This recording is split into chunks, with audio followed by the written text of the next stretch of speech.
lequel d'entre vous a fait une bêtise? Ah non, c'est pas moi. Ah non, non, non, impossible. Ah non, c'est certainement lui là, c'est sûr, lui il fait toujours des bêtises. Ça vous est déjà arrivé de dire ça, les enfants? Mais oui, peut-être que quand la maîtresse ou le maître arrive dans la classe et dit « Oh, quelqu'un a fait une grosse bêtise !» Et là, qu'est-ce que tu réponds? Ah non, c'est pas moi. Ah non, certainement, c'est pas ma faute. Moi, je fais jamais de bêtises. Moi, je suis toujours sage, c'est plutôt lui là, je crois. Hein? Eh bien, vous savez quoi? Dans la Bible, il y a quelqu'un, comme le maître et la maîtresse, qui va annoncer une chose à des personnes qui s'appellent des disciples. Mais cette chose, c'est une chose très grave qui va se passer. Est-ce que déjà vous vous rappelez où on en était dans la Bible? Dans quel livre? Oui, Marc. Et là, on est toujours au chapitre 14. Vous vous rappelez? Deux des disciples de Jésus étaient partis pour préparer la Pâque pour pouvoir la fêter avec Jésus. Et ils n'avaient même pas eu besoin de chercher un endroit avec des meubles, avec des couverts, avec des chaises, des tables. Ils ont simplement fait exactement ce que Jésus leur a demandé. Ils sont allés en ville, ils ont trouvé un homme avec une cruche, ils sont entrés dans la maison avec lui et ils ont demandé où se trouve l'endroit où le maître va manger la Pâque. Et voilà que l'homme de la maison leur montre une grande pièce parfaite pour faire ce repas. Alors, les disciples, eh bien, ils ont commencé à préparer le bon repas de Pâques pour le soir. Et voilà que le soir est arrivé. Et Jésus et ses 12 disciples rentrent dans la pièce pour se mettre à table et manger. Oh là là! Imaginez la joie qu'ils devaient avoir. Comme ça devait être un moment incroyable. Fêter Pâques. Cette fête qui, rappelez-vous, nous rappelle la délivrance de Dieu. Et là, eh ben, ils ont cette délivrance en face d'eux. Cette délivrance, c'est Jésus. C'est celui qui est leur sauveur, qui est venu pour les sauver. Et ils sont en train de partager ce repas qui représente Dieu et ce que Dieu a fait et le sauveur qu'il a envoyé. Avec ce sauveur en personne. Ils sont avec lui qui prend soin d'eux depuis le début, qui les apprend à vivre pour Dieu, à changer de vie. Ah là là, comme j'aurais aimé être là, les enfants. Pas vous? Mais voilà, dans ce bon moment, Jésus va leur annoncer quelque chose de très grave. Ah bah oui, c'était bien lui, la personne, pas le maître ou la maîtresse, mais Jésus. Et il va leur dire, écoutez bien, je vous le dis, c'est la vérité. Parce que Jésus, il dit toujours ça. Parce que quand il parle, c'est toujours la vérité. C'est pourquoi il faut écouter. Et là, attention à ce qu'il leur dit, l'un de vous qui mange avec moi me trahira. Quoi? Te trahir, Jésus? Ah non, c'est pas moi. Ah non, non, non, moi, je te suis depuis le début, je t'ai jamais lâché. Je pense que ça doit être lui, non? Ah oui, lui, je l'ai déjà entendu, hein, poser des questions pour savoir qui était le plus grand, hein? C'est sûr, c'est lui. Est-ce que vous pensez, les enfants, que les disciples se sont dit ça? Mais non, bien au contraire. Et on va le lire dans la Bible, dans le chapitre 14 au verset 19. Il est écrit, « Les disciples sont devenus tout tristes et ils ont commencé à dire à Jésus, l'un après l'autre, « Est-ce que c'est moi? Est-ce que c'est moi? » Mais vous vous rendez compte quand même, les enfants? Nous, on sait qui va trahir Jésus. Il n'y en a qu'un. Vous savez qui? Mais oui, Judas. Et nous, souvent, on se dit, ah oui, c'est lui le méchant. Ah ça, c'est certain. Lui, il n'y a pas pire que lui. Il n'y a que lui pour trahir Jésus, pour faire une chose pareille. Mais les disciples, ce n'est pas comme ça qu'ils ont réagi. Au contraire, ils vont prendre cet avertissement pour eux-mêmes. Ils reconnaissent que le méchant, ben, ça peut être eux aussi. Et ça, les enfants, c'est parce qu'ils ont appris à laisser Jésus leur dire ce qui ne va pas dans leur vie. Oui, à reconnaître ce qu'ils doivent changer en eux-mêmes. Et c'est ça être un serviteur de Dieu. C'est se poser la question, est-ce que c'est moi qui ai fait le mal? Qu'est-ce que je dois changer? Tu sais, parfois, je suis assise dans l'église et j'entends que le pasteur parle d'un passage dans la Bible où il dit qu'il ne faut pas se mettre en colère. Et alors, je regarde la personne à côté de moi et là je me dis, ah ça c'est pour lui ce message. Hein. Ah, lui en plus, je crois qu'il se met souvent en colère. J'espère qu'il a bien entendu ce que le pasteur a dit. Et peut-être que ça t'arrive aussi. Toi tu es un enfant de Dieu et lorsque tu entends la parole à l'église, tu entends qu'il faut obéir à tes parents. Là tu dis, ah non ça c'est pas pour moi. Ça c'est pour mon frère ou pour ma soeur. Lui il écoute jamais. Hein. Il fait que des bêtises. C'est toujours lui qui se fait gronder. Certainement que ça t'arrive, non? Si tu as un frère ou une sœur, ou même cousine, un cousin, ou même toi, tout seul, tu penses que tu as rien à te reprocher? Ah non, c'est pas de moi qu'on parle. Moi j'obéis parfaitement à mes parents. Mais le problème, les enfants, quand on pense comme ça, c'est qu'on ne se pose même pas la question pour nous-mêmes. On se demande même pas, est-ce que ça m'arrive à moi de me mettre en colère? Est-ce que ça m'arrive à moi de désobéir à mes parents? Est-ce que c'est moi qui dois changer d'attitude quand j'entends ça? Ça devrait être ça, les enfants, qu'on comprend lorsqu'on entend la parole. La parole, elle sert à ça, à nous dire ce qu'on doit changer. Il y a toujours quelque chose à changer. Moi, je le sais, je me mets souvent en colère. Et peut-être que toi, tu désobéis aussi à tes parents. Et le message de la parole, le message de Jésus, il est pour toi alors. Parce que la parole, elle ne te demande pas de regarder ce qui doit changer dans la vie des autres, mais dans ta vie. Est-ce que tu crois que la parole de Dieu parle pour toi? Est-ce que tu reconnais que ça peut être toi qui fais le mal? Peut-être que ça fait longtemps maintenant que tu viens à l'église et tu ne te sens pas trop concerné par ce que dit la parole. Quand tu entends que tu es pécheur, eh ben peut-être que tu te dis, moi j'ai rien à me reprocher, hein, moi je suis un enfant sage, hein, moi j'écoute, je reste tranquille sur ma chaise à la classe du dimanche, je réponds aux questions. Tu sais, Judas aussi a fait cela. Il était là, il a entendu, comme tout le monde, comme si de rien n'était. Il a entendu que Jésus parlait de celui qui allait le trahir. Est-ce que vous pensez, les enfants, qu'ils ne savaient pas déjà qu'il allait le faire? On l'avait vu avec Emma l'autre fois, il était parti déjà voir les hommes de la loi et leur dire, c'est bon, je fais un pacte avec vous, je vais vous livrer Jésus. Et il le savait très bien, il a entendu, il a fait comme si de rien n'était. Oui. Et le mal était dans son cœur. Il n'a pas reconnu son péché pour être changé. Il ne s'est pas senti concerné. Il n'a pas pris la parole pour lui-même. Et le problème, c'est qu'il va rester perdu dans son mal.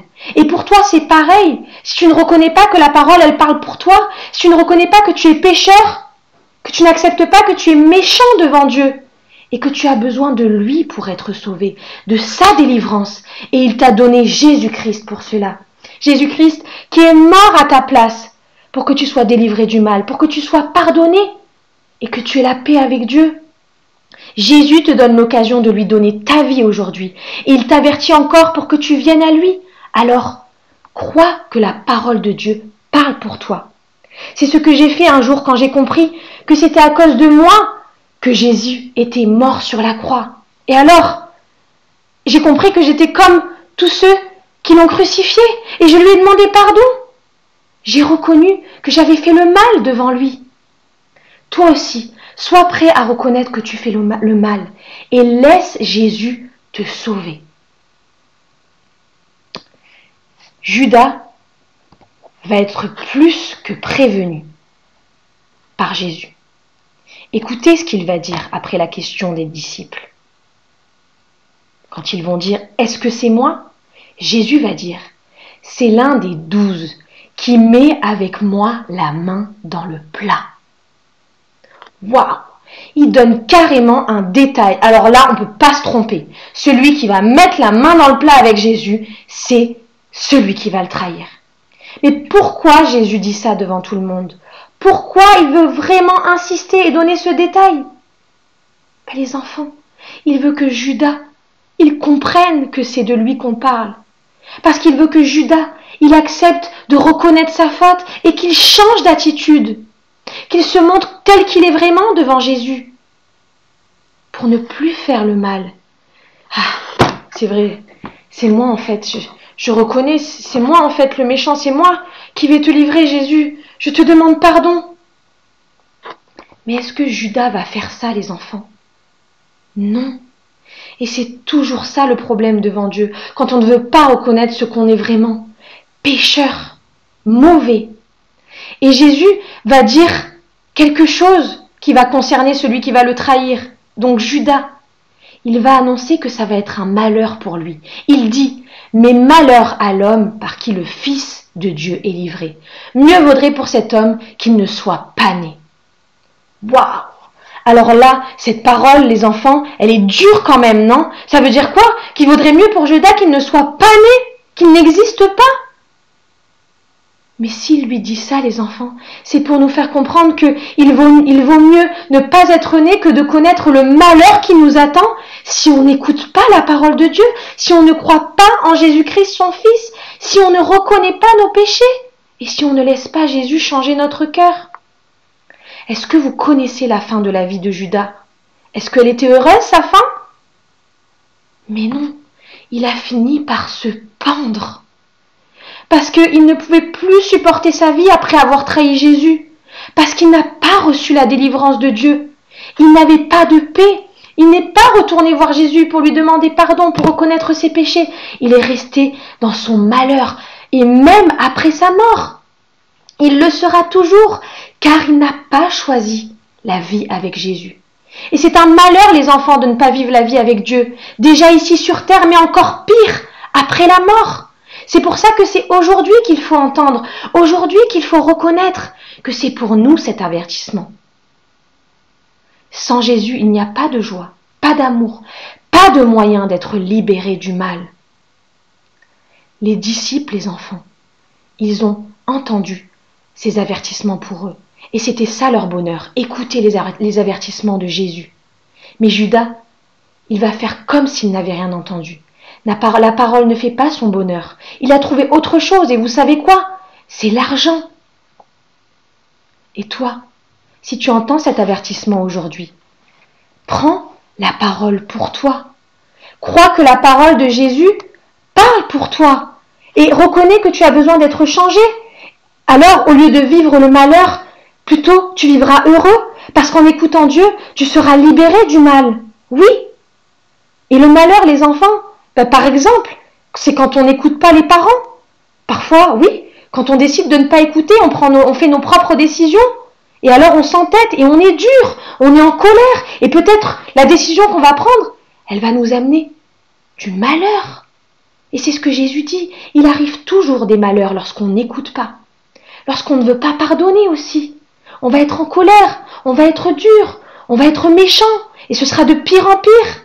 Et finalement, tout va se retourner contre nous toujours. C'est ça le malheur, les enfants, de ne pas prendre la parole de Dieu pour nous. Est-ce que tu crois que la parole de Dieu parle pour toi? Alors, si c'est le cas, demande-toi toujours, comme les disciples, sois prêt devant cette parole à te poser cette question. Est-ce que c'est moi? Est-ce que c'est de moi que parle la parole? Est-ce que c'est moi qui dois changer quelque chose? Si tu laisses Jésus te changer, si tu reconnais ce qui ne va pas, il va le faire pour toi. Il va changer ton cœur. Et tu seras heureux, pas malheureux. Tu auras une vie qui s'éloigne du mal.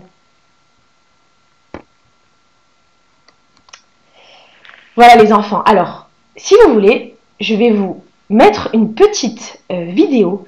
Et c'est un peu comme un chant et en même temps qui raconte l'histoire en fait que je viens de vous raconter. Et en chantant, donc c'est assez sympa, je vous laisse l'écouter. Il n'y a pas de paroles, je ne vous ai pas mis les paroles. C'est juste à écouter et vous allez voir, ça retrace toute l'histoire que vous venez d'entendre. Alors c'est parti, je vous la mets.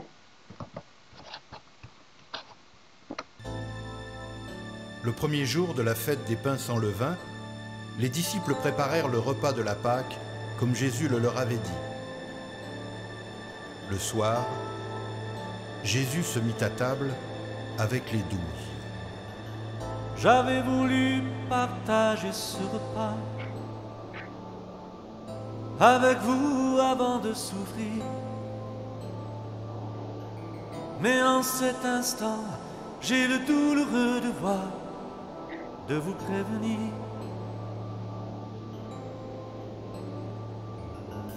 Dès maintenant, je tiens à vous dire, ainsi quand le jour arrivera, vous reconnaîtrez en moi celui qui m'envoie, et la vérité ne vous surprendra pas. Quelqu'un me livrera, l'un de vous me trahira.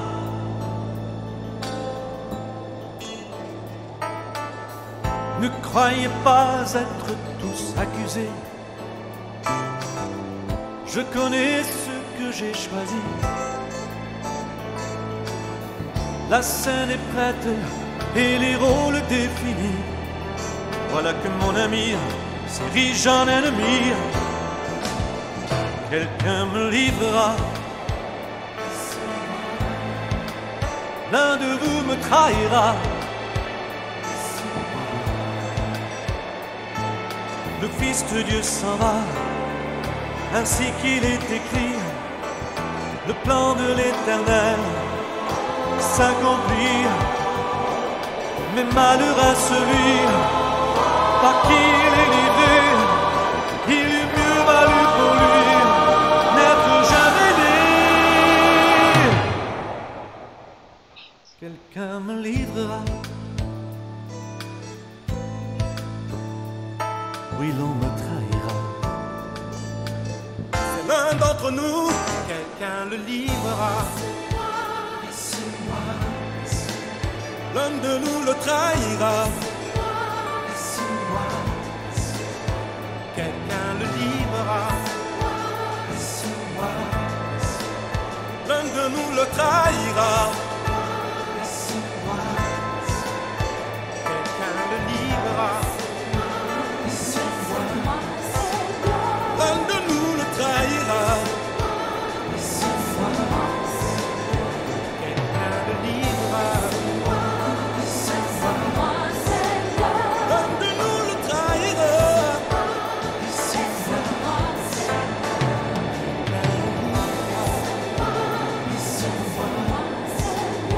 L'un de nous le trahira.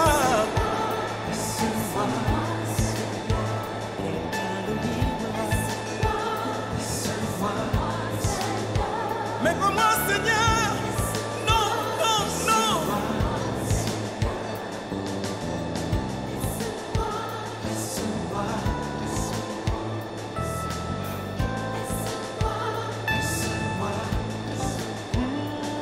Laisse-moi, Rabbi. Tu l'as dit.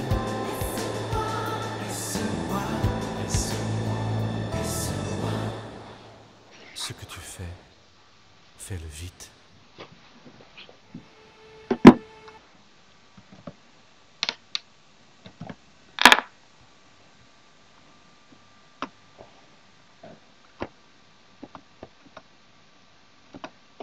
Et voilà les enfants, et je vous dis à la prochaine fois, et je vous embrasse tous. Au revoir. Que Dieu vous bénisse.